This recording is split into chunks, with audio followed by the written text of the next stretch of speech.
Good morning everyone, আমি Sukanya. Welcome back to my channel, welcome to a new vlog. এখন বাজে সকাল 10:30।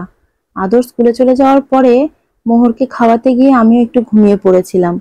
উঠে দেখছি অনেকটা বেলা হয়ে গেছে। এই দেখুন, সকাল সকাল একজন ঘুম থেকে উঠেই কাজে লেগে পড়েছে। শুভ্রা ঠাম্মির কোলে বসে সুন্দর করে পাট শাক ছাড়াচ্ছে, আর উনি বাবু এক মনে দেখে যাচ্ছে। বেশি দেরি নেই যে উনিও এসে হাত লাগাবেন। আমিও ছোটবেলায় মা আর আম্মা যখন রান্না করার জন্য তরকারি কাটতো বা রান্নাঘরে জিনিসপত্র রেডি করতো, আমারও পড়াশোনা বাদ দিয়ে খুব ইন্টারেস্ট লাগতো মাদের সাথে গিয়ে রান্নাঘরের কাজে হেল্প করি। আজ আবার নূতন দিয়েও আসেনি, আর আদরকে স্কুলে পাঠানোর পরে যে আমি শুয়ে ঘুমিয়ে পড়লাম, সেই জন্য যে টাইমটা চলে গেল, এখন উঠে সব দিশেহারা লাগছে। মোহরকে খাইয়ে দিয়েছি, এখন চটপট বিছানাটা গুছিয়ে নিয়ে মোহরকে দেখি যদি স্নানটা তাড়াতাড়ি করিয়ে দিতে পারি, কারণ আদর আসার আগে যতটা কাজ করে নিতে পারি ততটাই এগিয়ে থাকবে। ও আসলে আবার ওর পেছনের সময়টা যায় অনেকটাই, ওর স্নান খাওয়া, একটু পড়তে বসানো, একটু পরে চন্দ্রানী দিয়েও চলে আসবে খাতা নিতে। তো চন্দ্রানী দিয়ে এসে ফোন আর খাতাটা নিয়ে গেলে হাতটা একটু ফাঁকা হবে। আমি বিছানা গুছাতে গুছাতে মোহর মায়ের কোলে ঘুমিয়ে পড়েছে, সেই জন্য ভাবলাম এই ফাঁকে তাহলে ব্রেকফাস্টটা করে নি। খিদেও পেয়ে গেছে, যদিও কাল রাতে আবার তালে গোলে ওটসটা ভেজাতে ভুলে গেছি, তাই জন্য আর ওটসটা খাওয়া হবে না। আর কাল যে আনারসটা নিয়ে এলাম, ওটাই এখন কেটে দেখি। ভালো থাকতে থাকতে কেটে নিই, না হলে আমাদের বাড়িতে ফল পড়ে থাকলেই পচে যায়। আনারসটা মিষ্টি হলে খেতে ভালোই লাগে, আর না হলে আনারস খেলে আমার খুব মুখ চুলকোয়। আর আনারস কাটার যে ঝামেলা, উফ বাবা, এই কাটার ঝামেলার জন্যই খেতে ইচ্ছে করে না। আপনাদের কাছে কি কোনো সোজা উপায় আছে আনারস কাটার? থাকলে আমাকে কমেন্ট করে জানাবেন, তো ট্রাই করে দেখবো। দুটো ডিম ফেটিয়ে নুন গোলমরিচ দিয়ে চটপট একটা অমলেট করে নেব। আর এদিকে মাল্টিগ্রেন ব্রেডটা সেকতে বসিয়ে দিয়েছি। আর বাড়িতে যে পিনাট বাটারটা বানালাম, সেই পিনাট বাটার দিয়ে ব্রেডটা খেয়ে নেব। এটাকে আমার ব্রেকফাস্ট নয়, ব্রাঞ্চ বললেই চলে। এখন মোটামুটি 11:30 প্রায় বাজে। এখন আমি খাচ্ছি পেট ভরে। এরপরে আর লাঞ্চ কখন করব? খিদেই তো পাবে না। ব্রেকফাস্টটা সারতে সারতেই আদরবাবু স্কুল থেকে চলে এলেন। তাকে আজ টিফিনে তাড়াহুড়ো করেই দিয়েছি, কারণ সকালেও আমার আজকে ঘুম থেকে উঠতে খুব কষ্ট হচ্ছিল। দিয়েছিলাম কেক, কলা আর লাড্ডু। তো তিনি কলা খেয়েছেন, কেক খেয়েছে, একটা টুকরো বোধহয় না খেয়ে ভেঙে চুরে নিয়ে এসেছে, তাই বলছে আমি খাইনি। আর লাড্ডুটা খাওয়ার সুযোগ পাইনি। এখন মোহরের স্নানের জলটা রেডি করছি, আর মা ওদিকে মোহরবাবুকে মালিশ করছে। সেদিন যে বানালাম মালিশের তেলটা, আপনারা যদি না দেখে থাকেন তাহলে দেখে নিতে পারেন, আমার চ্যানেলেই রয়েছে। এই মালিশের তেলটা দিয়ে মালিশ করলে বাচ্চাদের সত্যিই খুব উপকার হয়। নর্মাল জল আর গরম জল মিশিয়ে মোহরের স্নানের জলটা রেডি করি। বাচ্চা তো, একদম যদি কাঁচা জলে স্নান করাই তাহলে ঠান্ডা লেগে যেতে পারে। আর উনি বাবু তো জলে বসলে নিজেকে একদম জলপরি মনে করে। দেখবেন অবস্থা, জলে বসলে কি যে আনন্দ পায়।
অনেক লাফাঝাপি করে জল ঘেটে জল ছিটিয়ে স্নান ধান তো কমপ্লিট।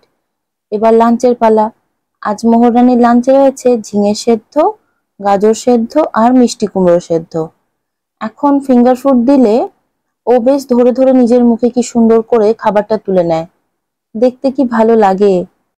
বাচ্চারা যখন এই নরম খাবারগুলো নিজের হাতে তুলে মুখে দিয়ে ওয়াক করে, তখন ঘাবড়ে যাবেন না, কারণ ওরা এই ওয়াক করতে গিয়ে বুঝতে পারবে যে কতটা পরিমাণ মুখে দেওয়া উচিত এবং কতটা পরিমাণ দেওয়া উচিত নয়।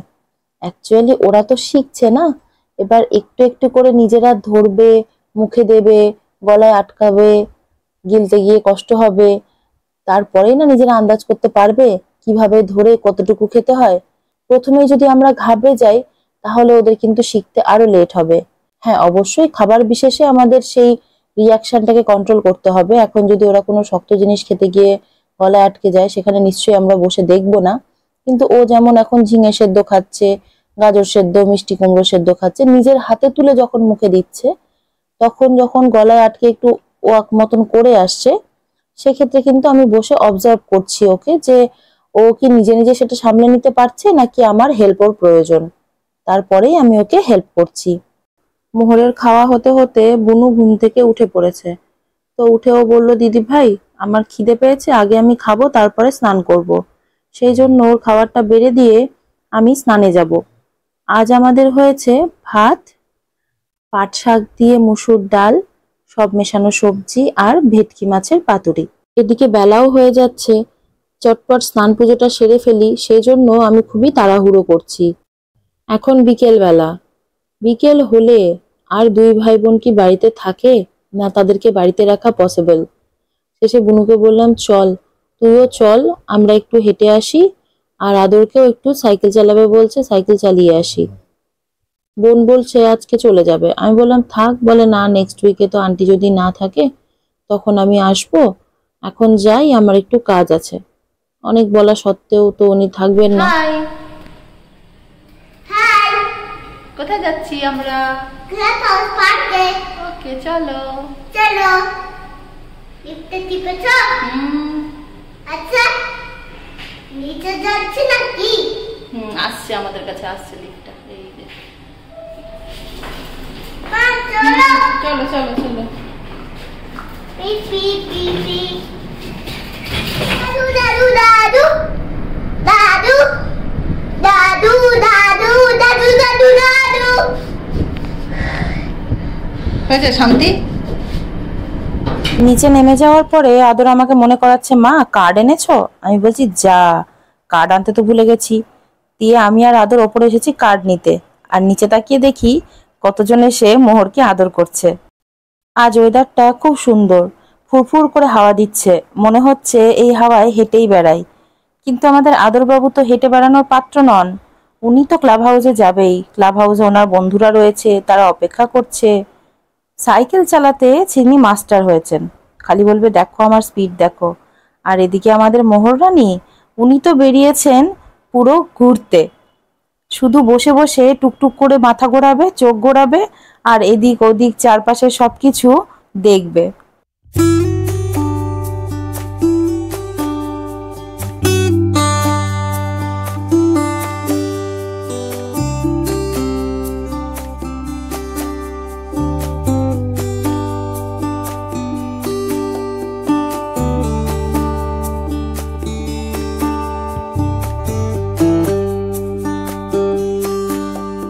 এই বিকেলবেলা খেলতে যাওয়ার নেশাটা আমাদেরও খুব ছিল। খেলার নেশায় সকাল দুপুর বিকেল কিছুই মাথায় থাকতো না, শুধু মনে হতো খেলতে যাই আর খেলতে যাই। আমরা মাঠে যেতাম খেলতে, আমাদের পাড়ার পেছনে বিশাল বড় এক মাঠ ছিল। যদিও এখন গেলে সেই মাঠের অস্তিত্ব খুঁজে পাওয়া খুব মুশকিল, প্রচুর বাড়িঘর হয়ে গেছে, অনেক জনবসতি বেড়েছে। সেই জন্য এখন বাড়ি গিয়ে যদি মাঠে যেতে চাই, পাড়ার পেছনে যাই ঠিকই, কিন্তু মাঠ আর দেখতে পাই না। তো সেই মাঠে আমরা অনেক কিছু খেলতাম, ছোঁয়াছুঁই, লুকোচুরি, বুড়িচু, বিদ্যা, এক্কা দোক্কা, কিতকিত, দাড়িয়া বাঁধা, আরো কত কি। আর দাদারা সবাই ক্রিকেট প্র্যাকটিস করতো, আর বর্ষাকালে ফুটবল। আমরা 1.5 ঘন্টা মতো ছিলাম। আদরবাবু তো বন্ধু বান্ধবকে পেয়ে গেছে, খেলায় মেতে গেছে, সে কি শুরু করেছে, যা খুশি তাই করছে। বললাম যে অনেকক্ষণ তো হলো, এবার বাড়ি চলো। সে কি আর শোনে কথা, বলে না আমার একটু খেলি প্লিজ। এই করে করে আরো 1/2 ঘন্টা। আজ আবার অভিষেক ফিরছে মৌসুমী থেকে, তো বললাম যখন যে বাবা আসছে বাড়িতে, চলো তাহলে। তখন বললো যে ঠিক আছে বাবা আসছে, তাহলে বাড়ি যাই। অভিষেক গেটের কাছাকাছি এসে আমাদের ফোন করেছিল, ততক্ষণে আমরা বেরিয়েও গেছি বাড়ি যাব বলে। দিয়ে ইনি তো এখন বাবাকে দেখে কি খুশি, গাড়িতে করে বাড়ি ফিরবে, ওদিকে সাইকেল নিয়ে গেছে। বললাম যে ঠিক আছে বাবা গাড়ি নিয়ে যাক, আমরাও বাবার সাথে পেছন পেছন যাচ্ছি। তুমি তো সাইকেল নিয়ে এসেছো। তাহলে আর কি, এবার আমরা বাড়ি যাই।